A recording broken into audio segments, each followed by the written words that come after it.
самого утра у станции переливания крови собралось около 50 человек.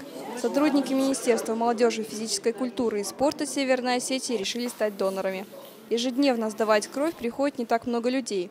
Сейчас очень не хватает первой и третьей положительной группы. Теперь постоянным донором стал и олимпийский чемпион, а также министр по делам молодежи, физической культуры и спорта Хасан Бароев. Кровь он сдает впервые. Чиновник говорит, благодаря акции узнал, что обладает редкой группой крови. Она у него первая положительная. В дальнейшем готовы также сотрудничать. Через какое-то время, думаю, что таким же составом мы придем сюда и столько же много крови сдадим, как и сегодня. И, конечно же, призываем всех желающих, жителей нашей республики, пойти по нашим стопам. Врачи станции переливания крови надеются, что после таких акций жители республики будут более активно приходить и сдавать кровь.